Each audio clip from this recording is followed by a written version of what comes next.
We're going to go over to Doug Chin headquarters now. Bridget Numata standing by. Doug Chin trailing Ed Case by about 16%. Bridget? Hi, Joe. Greetings from the Hukilau downtown. Doug Chin is in the building. Hello, here I am. Okay, Doug. Thanks, Bridget. You came in here with a giant smile on your face and to a round of applause. How are you feeling?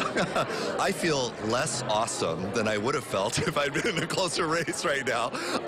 But, you know, we still have to wait for the second ballot, so I'm trying to hold on to a small amount of hope that we'll be able to pull something off. I'm really grateful to have been part of this process. It's my first political race, and I'm just really glad to be able to see so many people here that helped out and volunteered and gave their time and energy to be able to help this campaign, as well as to watch on TV all the different people who are really getting involved in the political process. So I'm grateful for all that.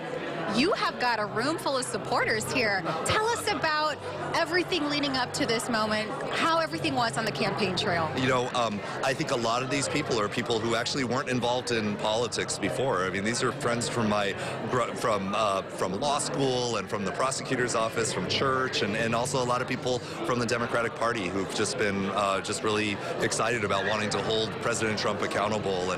But to me, I just think what's been great has been just being able to see so many people who don't want to take the country for granted. And to me, that's really inspiring me to say, hey, you know, I also want to step out and make a difference. So whether I'm being Attorney General or Lieutenant Governor or just anything, we'll see. Then I feel grateful for the opportunity to be able to serve the public. That's all. So that first printout, obviously it wasn't exactly as you had hoped. You're in second place to Ed Case. What was your initial thoughts when you saw and learned about that first printout? My first thought is that's pretty far. But I thought that. But I also know that we've still got a night ahead, and there's more people who voted. I know I got some really good responses along the way, and so to me, I can tell you what I'm really figuring out is that you have so many different people who are voting, but ultimately I can see just from the different responses of people and how they've really been engaged in it, that people are really wanting to just make Hawaii just an awesome place. They want our country to be a better place, and they're getting involved. And I mean, it starts with people like me, like stepping out and running for political office. But I think it also involves just everybody else who's in this room that said, hey, you know, I'm going to put in some time, I'm going to put in some energy, and I want to say this too. It's not just our room.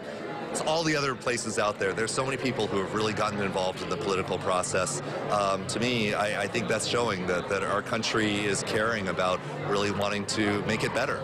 Well, your optimism is very contagious here. So let's be optimistic here. Yes. You know, we don't have that second printout yet. The night is still young. Tell us what you plan on doing should you overtake Ed Case. Oh, my goodness. What do you want to do in Washington? Yeah, if I had the chance to be able to go. I mean, I think ultimately the biggest thing that we can do is to make sure that we're holding President Trump accountable, whoever is that member of Congress, if it's me or anybody else. I think there's some very serious things that are happening from Washington, D.C. that have to do with gun control, immigration for sure, as well as climate change, that if there aren't decisions that are made right now, those are going to impact the next generation. They're going to impact my children who are adults right now, and it's going to impact the United States. So to me, that is the #1 priority.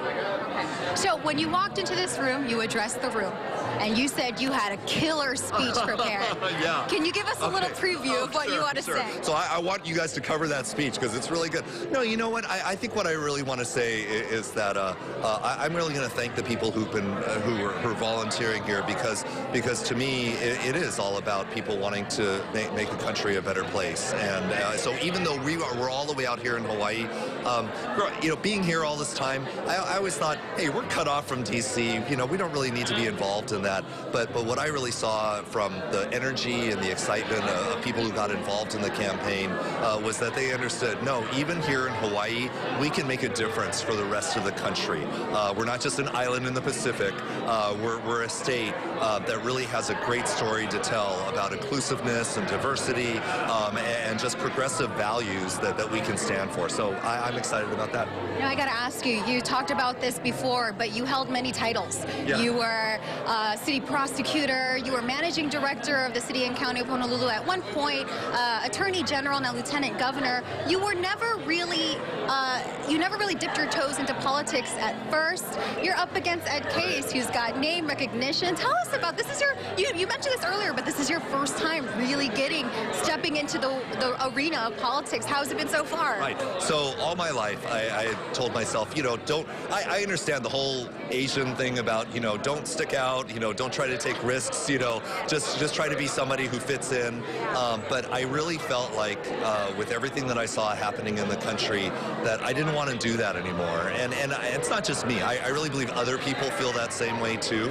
And so to me, this was a great chance to be able to do that. And we'll see what happens at the end of the night. But I told myself, and my wife told myself, we are not going to have regrets about this because the most important thing is taking the step out and really encouraging other people to do the same.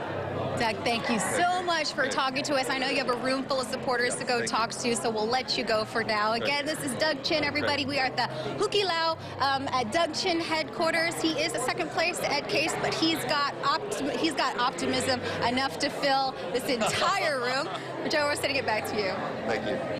Thanks, Bridget.